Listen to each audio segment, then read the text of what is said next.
भक्त शबरी भाग्य दो। शबरी अधिक नहीं बोल सके। उसका गला प्रेम से रुंध गया। थोड़ी देर पर चुप रहकर फिर बोली, प्रभु, आपके लिए संग्रह किए हुए कंद मूल फलादि तो अभी रखे ही हैं। भगवान, मुझे अनाथिनी के फलों को ग्रहण कर मेरा मनोरथ सफल कीजिए। यूँ कहकर शबरी फलों को लाकर भगवान को देने लगी और भगवान बड़े प्रेम से, पवित्र प्रेम रस से पूर्ण उन फलों की बार बार सराहना करते हुए उन्हें खाने लगे। पंढरपुर पुराण में भगवान व्यास जी ने कहा है, फलानि न सुपक्वानि मूलानि मधुराणि च स्वयंस्वाद माधुर्यं परिक्षयं परिभक्षय च पश्चान्निदेव यामास दाघवाभ्या दृढव्रता फलान्या स्वाघ काकुत्स्थर्ये मुक्तिपरां ददौ। शबरी वन के पके फल हुए मूल और फलों को स्वयं चखकर परीक्षा करके भगवान को देने लगी। जो अत्यंत मधुर फल होते वही भगवान के निवेदन करती और भगवान मानो कोई दिनों के भूखे हों ऐसे चाव और भाव से उनको पाने लगे। बैर ले सरा है बैर बहु रसिक बिहार रे तू बंधु का फेर चाखी भाखे यह वाहु ते महान मिठो लेहु तो लखन यो बखानत है हेर बेर देवे को सबदी सुबेर बेरे ताऊ रघुबीर बेर ताई टेर बेर जनी लाओ बेर जनी लाओ बेर जानी लाओ बेर लाओ कहीं बेर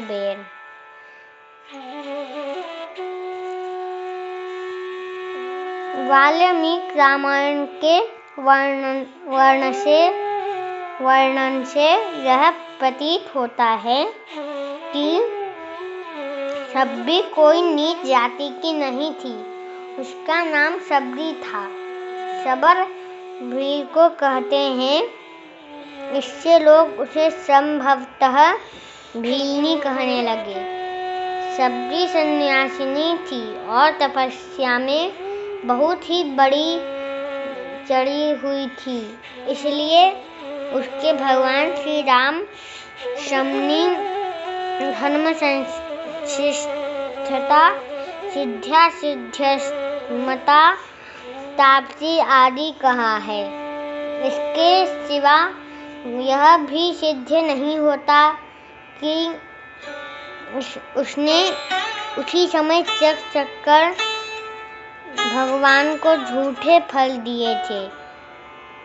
पंडा पुराण के वर्णन का यह अर्थ होगा कि वह जब फल लाती थी तब उस पेड़ के फल को पहले चखकर देख लेती थी। जिस पेड़ के फल अच्छे होते उसी के लाकर भगवान के लिए संग्रह में रखती। स्वयं स्वाग माधुर्य परिभक्षय का यही भाव उचित प्रतीत होता है।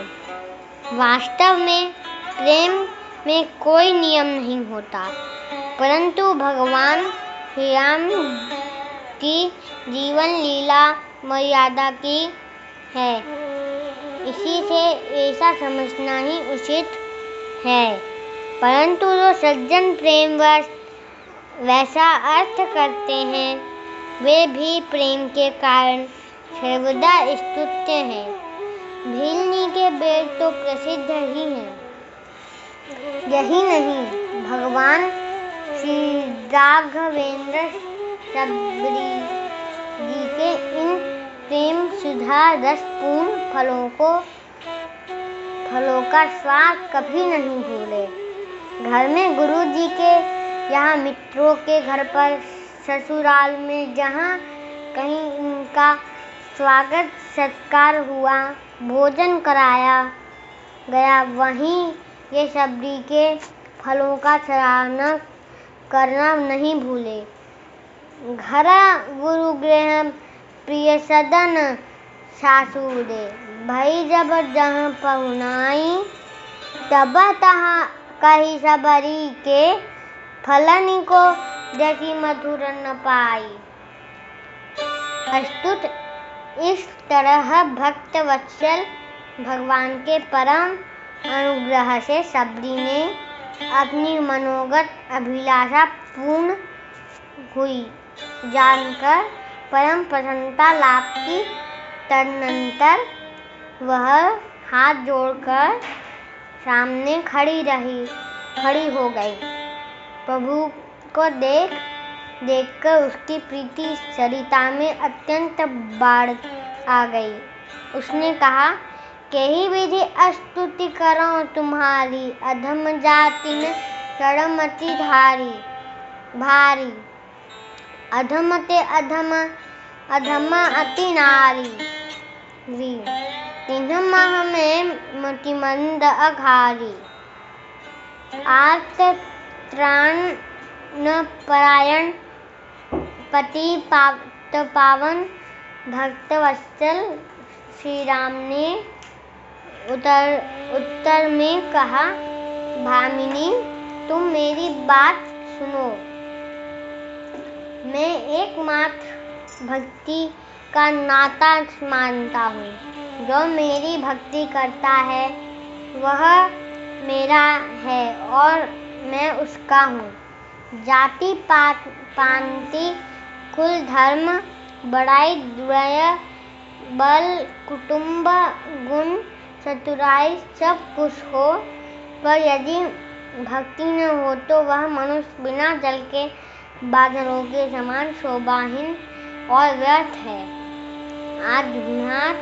आध्यात्म रामायण में भगवान श्री राम कहते हैं, पुंस्तव्ये स्त्रीतव्ये विशेषो वा जाति नम्मा श्रमादयः, न कारण न मद भजने भक्तिरवहि कारणम्, यज्ञ दान तपोभिर्वा वेद्य यन कर्मभिः, नैव द्रष्टुमहं शक्यो मद्भक्तिमुख्यैः सदा।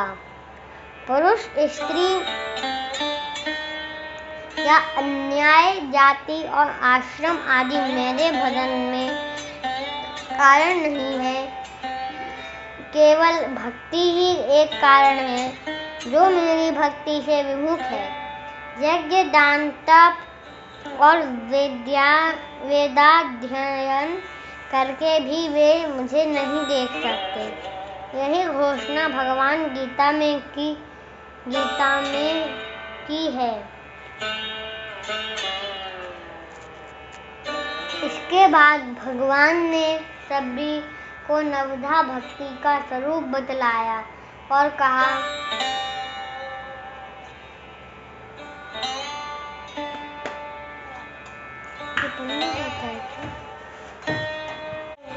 नवधा भक्ति कहूँ तो इपाही, सावधान धुरधरु मन माही।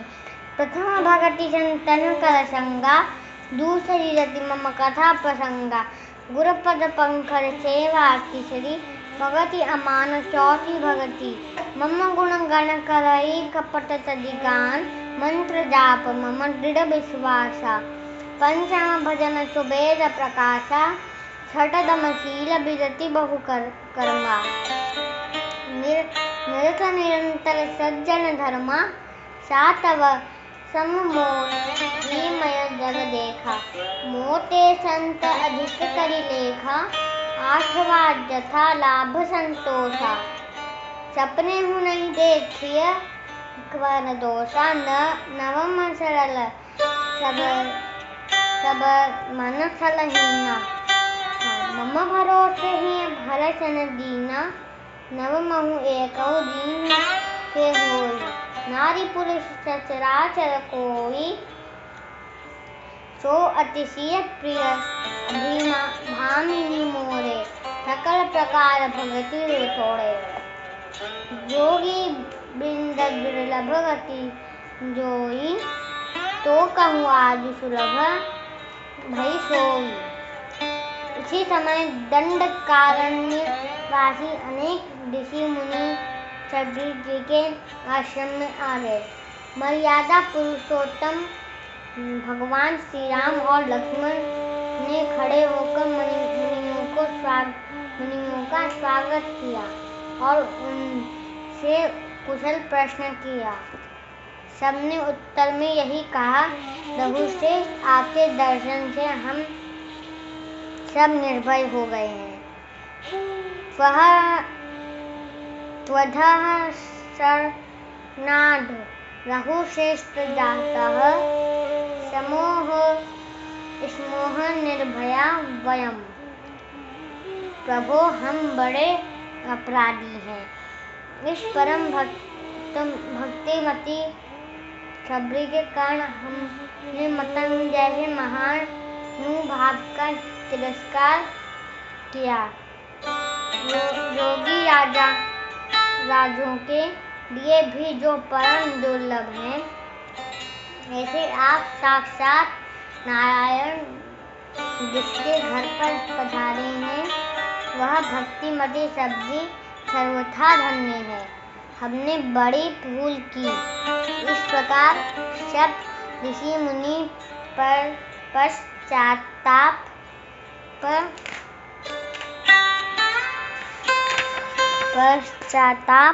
करते हुए भगवान से करने लगे।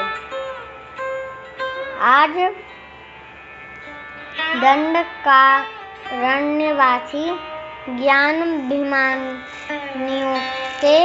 की आंखें खुली। हमारे 3 जन्मों को एक गर्भ से, दूसरे उपनयन से और तीसरे यज्ञ दीक्षा से विद्या को, ब्रह्मचर्य व्रत को बहुत जानने को उत्तम कुल को यज्ञादि क्रियाओं में चतुर होने के बार धिक्कार है, क्योंकि हम श्री हरि के विमुख हैं। निःसंदेह भगवान की माया बड़े बड़े योगियों को मोहित कर देती है। अहो हम लोगों के गुरु ब्राह्मण कहलाते हैं, परंतु आप अपने ही सच्चे स्वार्थ से हरि की भक्ति में चूक गए। अस्तु ऋषि मुनियों को पश्चाताप करते देखकर श्री लक्ष्मण जी ने उनके तप की प्रशंसा करके उन्हें कुछ सांत्वना दी। तदनंतर एक ऋषि ने कहा, शरणागत वत्सल, यहाँ के सुंदर सरोवर के जल में कीड़े क्यों पड़ रहे हैं तथा वह रुधिर सा क्यों हो गया है? लक्ष्मण जी ने हंसते हुए कहा, मतंग मुनि के साथ द्वेष करने तथा शबरी जैसी राम भक्ता साध्वी का अपमान करने के कारण आपके अभिमान रूपी दुर्गुण से ही यह सरोवर इस प्रथा को प्राप्त हो गया है। मतंग मुनि विद्वेषाद राम भक्तात्वमात्मनः जलमेतादृशं जात तं भवतामभिनातः। इसके फिर पूर्ववर्ती होने का यही उपाय है कि शबरी एक बार फिर से उसका स्पर्श करे। भगवान की आज्ञा से शबरी ने जलाशय में प्रवेश किया और तुरंत ही जल पूर्ववत निर्मल हो गया।